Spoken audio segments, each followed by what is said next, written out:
After the Israelites had crossed the Red Sea, they marched toward the Sur Desert. For 3 days and 3 nights, however, they could find no water to drink.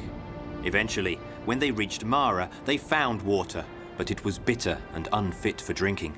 The discontented people grew unhappy with Moses. "What will we drink? We don't have water." It's Moses' fault. This water is bitter. Can't drink it.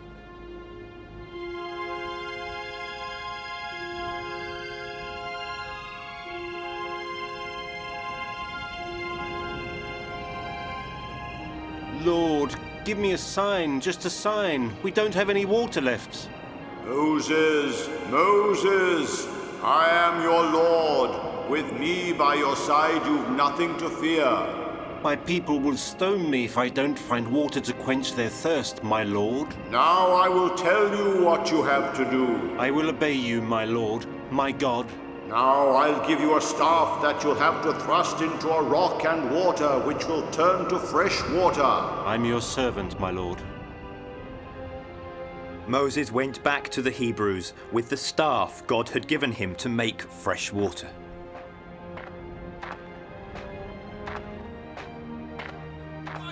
The Hebrew people were waiting for him at the camp, and they grumbled against him. Now he'll perform more sorcery.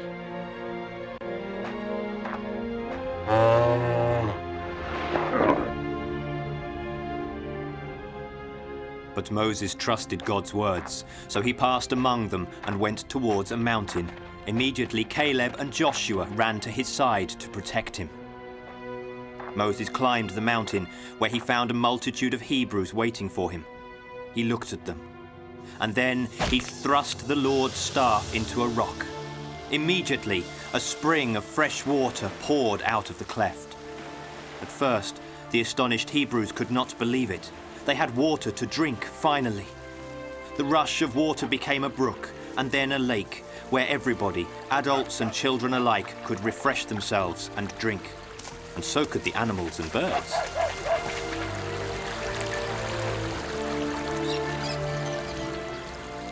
Moses looked up to heaven and thanked the Lord for the gift of water. The Hebrews gathered next to the stone where Moses stood and thanked him. Moses looked at them, and he said, Today the Lord wanted to give us a great gift, and we will bless his name forever. From now on, this place will be called Massah and Meribah to honor the Lord. Did you see that, Amiel? And you didn't want to trust Moses. Maybe he already knew that water would pour from out of that rock. Maybe Moses already knew these lands. Why do you still resist Jehovah? Don't you understand that he is the one guiding Moses' steps? Jehovah protects us because we are his people. We are Jehovah's people, and you should never forget it. Always remember that.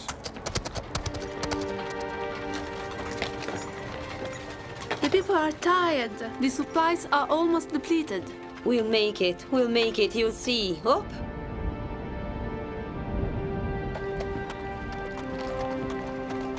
I'm tired. Tell me, where would you like to be right now, Zether? I'd like to be in Harry Ebb's tavern. What I wouldn't give for a sip of his wine.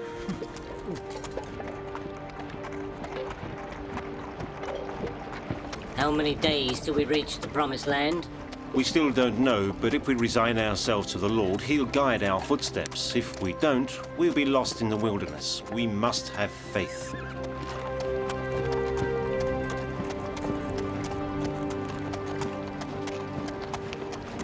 Lord, if we don't get to the Promised Land soon, our children will starve. Why do you call me Lord? Don't you know Jehovah is the only Lord? Yes, we know. But in Egypt we had everything. Meat, fish, bread. While in this wilderness we're starving to death. It would have been better for us to die in Egypt by the hand of the Lord. He's right. He's right. It's true. That's absolutely true. It's true. You don't know what you're saying. You're tired and exhausted because of the journey, and hunger has blinded you. Don't you remember what Jehovah, the mighty, invisible Lord of heaven and earth, did for you? If you put your faith in him, he will help you, and you will live.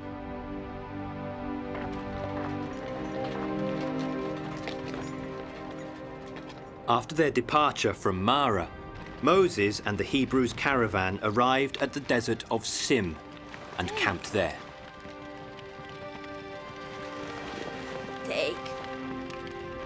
Take.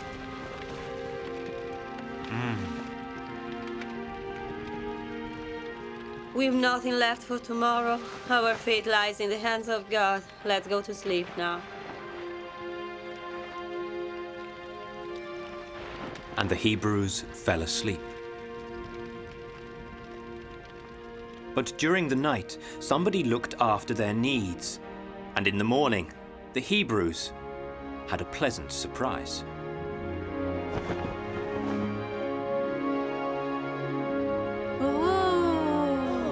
What happened?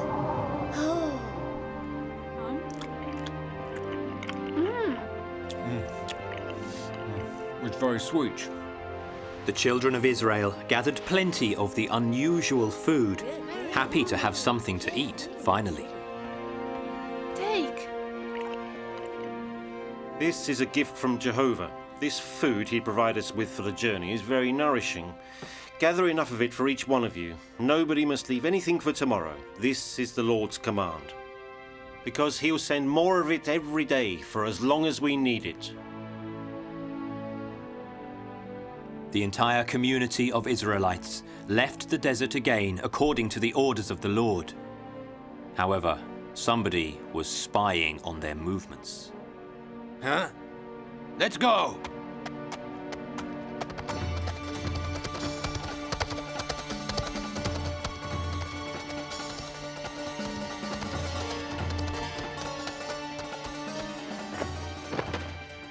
From which nation do they come? We don't know, but there are thousands and thousands. There are so many. They came from the desert. But behind the desert, there are only the Pharaoh's people.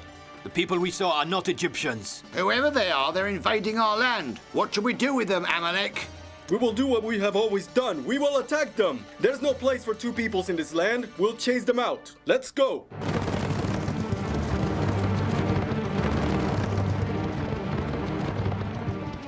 Caleb, look at those fires. Let's go and have a look.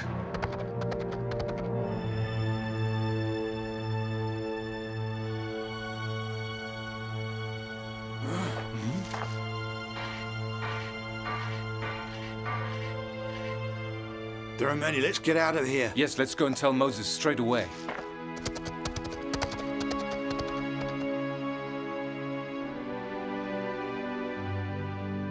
We captured them at dawn. They are explorers working for Amalek. Their army is close by.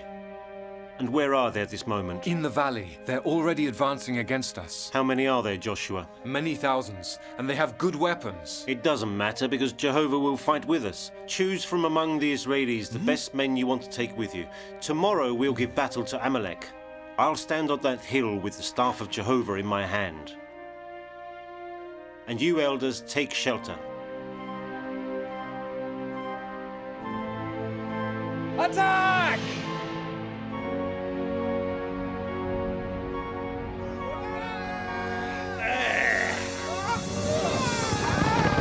Now, the sun is in their eyes. Let's attack them.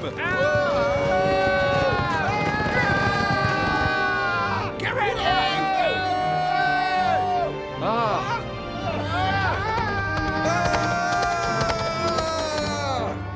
Moses stood with Aaron and Hur and watched the battle from a tall rock.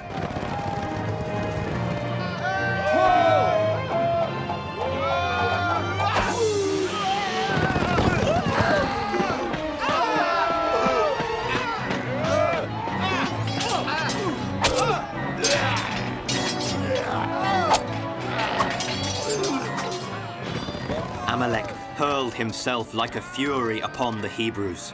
Moses lifted the staff towards heaven to ask the intervention of the Almighty.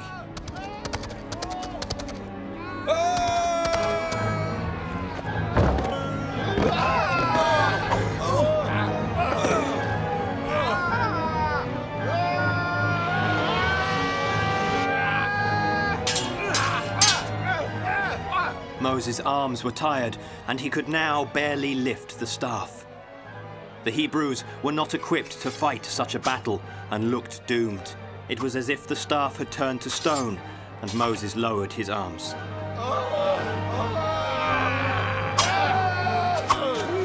The Hebrew people were losing the battle, and things looked very desperate, when... What should we have to see?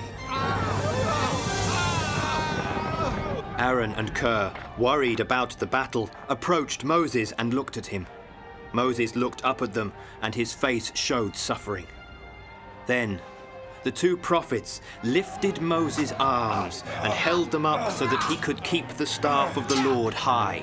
Immediately, the battle turned, and the Hebrews fought back bravely.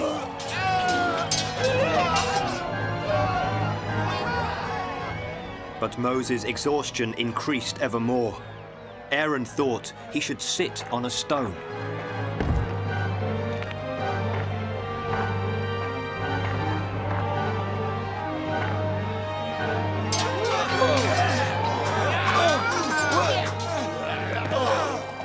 The battle raged on as both sides fought to gain the upper hand. Eventually, however, Amalek was felled.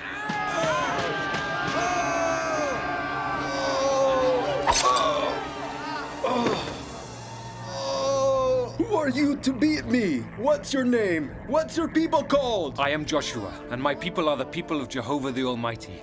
Today he fought for us and for all Hebrews. He is our guide.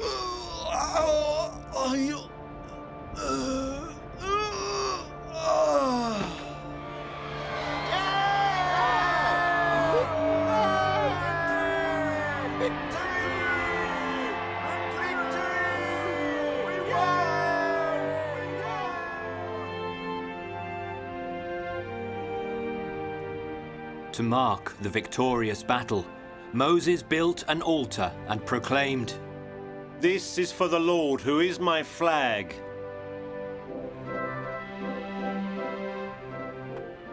Jethro, Moses' father-in-law, heard what God had done to help Moses and the Hebrew people, and he thought he would set out to join him. Why do you want me to know my father? Is it really necessary, Mother? He's your father, and it's good for you to know him. Mother, is he rich? Does he have a lot of livestock? The journey Jethro had set out on was a long one. Along with him, he took Moses' wife and his 2 sons, who were grown up by now. Their names were Gershom and Eleazar, and they had not seen their father Moses for a long time.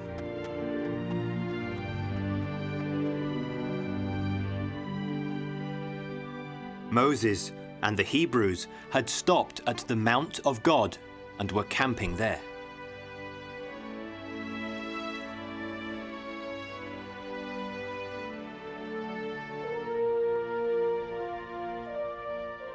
Talk.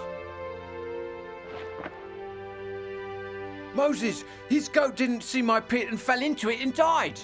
You should have covered the hole you were digging. Because the goat was not one of yours, you have to make it up to this man by giving him one of your goats in exchange. I'm listening. Moses, your father-in-law and your wife are here. Hey! Moses! Look, I took with me your wife and your children. Moses, my lord.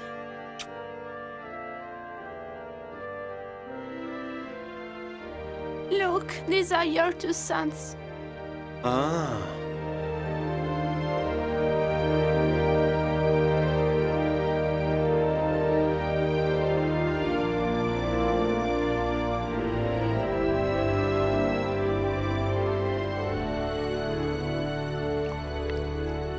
This woman trusted me with her silverware, but when I went to the well to get some water, someone went into my tent and stole them. Woman, do you think she's telling the truth? No. You won't have to pay because you're not responsible for what happened, but you will come close to God to swear that you told the truth.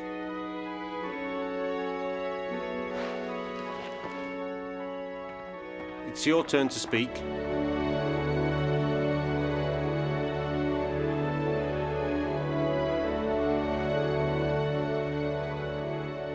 Moses continued like this all day long, until late in the evening in his judge's role, trying to smooth out petty disputes amongst the Hebrew people.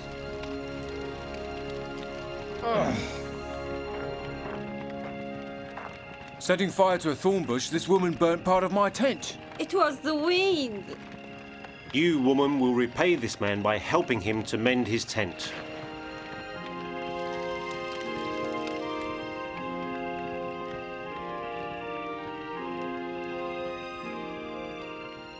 You are commander. Why do you do all that?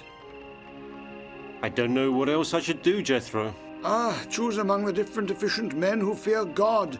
They will judge in every small matter. When it's an important issue, they will submit it to you, so you'd be free. You're right, I'll do so. If the men are righteous and afraid of God, Jehovah will speak through their mouths. This is for you. And what are you going to do now? I will go back to my flock. I'm destined to be in silence and together with my flock. Each of us must walk on the path which the Lord our God has chosen for him. It's God's will. Now I know what I've always been looking for. Let me tell you, Moses, when I return among my flocks in the land of Midian, I will worship your God too. The God of Abraham, Isaac, and Jacob, the omnipotent Almighty, our Lord.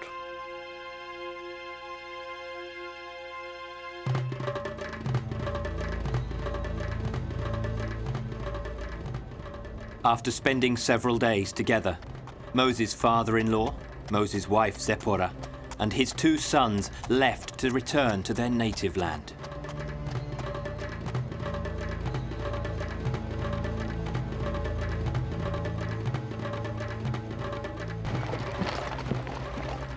While Moses and the children of Israel continued their long trek to the Promised Land.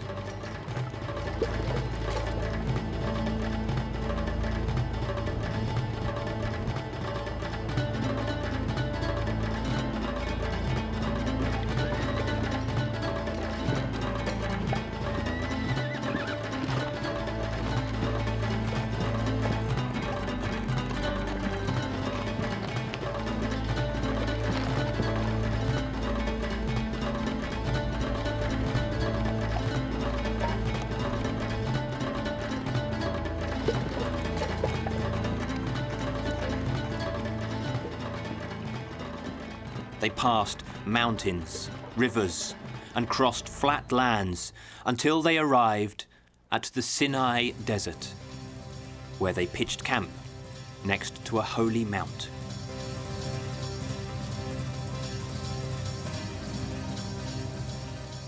Moses started to climb the holy mount to reach its peak because he wanted to speak with God and he wanted to be alone while speaking with him.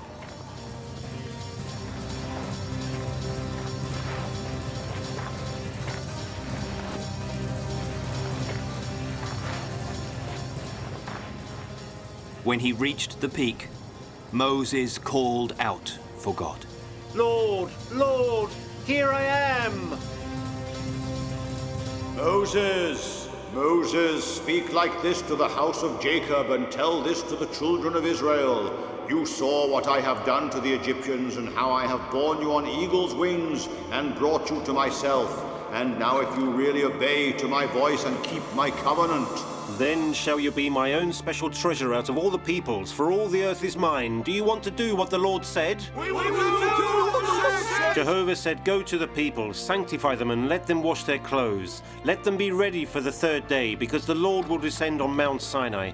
Do not climb this mount or touch its flanks. Whoever does so will be put to death. I'll come in a cloud. 3 days went by, and in the morning, Speak to us, Lord. Here I am. Your servant is listening to you. Suddenly, a huge cloud appeared above the mount, and trumpet calls filled the air. The people were afraid, as the trumpets grew louder, and the Lord spoke to Moses. Speak to us, Lord. Here I am. Your servant is listening to you. Moses, listen to me. I am the Lord your God who let you out of the land of Egypt. You won't sculpt or paint any image of things that are up there in heaven, down here on earth, in the waters or under the earth. And never prostrate yourselves before them and don't serve them, because I, the Lord, will punish the sons for their father's iniquity until the 7th generation. Descend Mount Sinai and be solemn warning to the people not to rush to look at the Lord, otherwise many of them will die. Also the priests who want to get close to the Lord must sanctify themselves before, so that the Lord doesn't hurl himself upon them. Now go, descend Mount Sinai. Later you'll come up with Aaron again, but remember to say to the priests and the people that they must never rush to me, your Lord, so that he doesn't fling on them. Moses, you'll tell the people what I said. Then Moses went back to the camp where the people were waiting for him.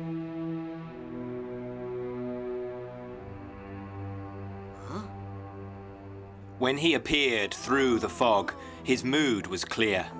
He was troubled because the Lord wanted him to communicate a covenant to the people. Look! Oh, he's changed. Oh, look at him. Oh, he's all shiny.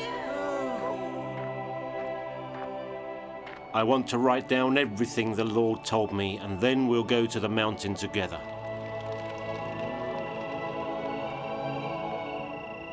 That very evening, Moses wrote down the words spoken by Jehovah, and after his work was done, he fell asleep.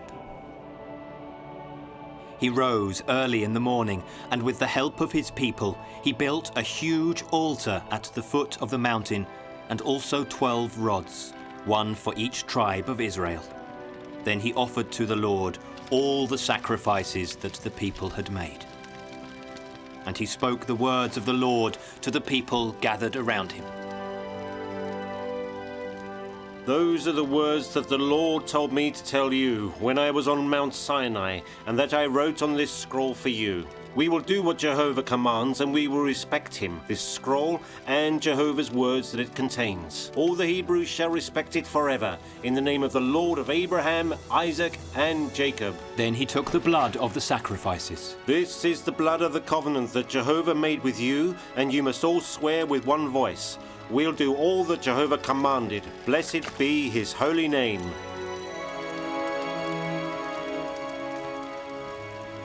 And the people repeated as one voice. We'll do all Jehovah commanded. Blessed be his holy name. We'll do all that Jehovah commanded. Blessed be his holy name.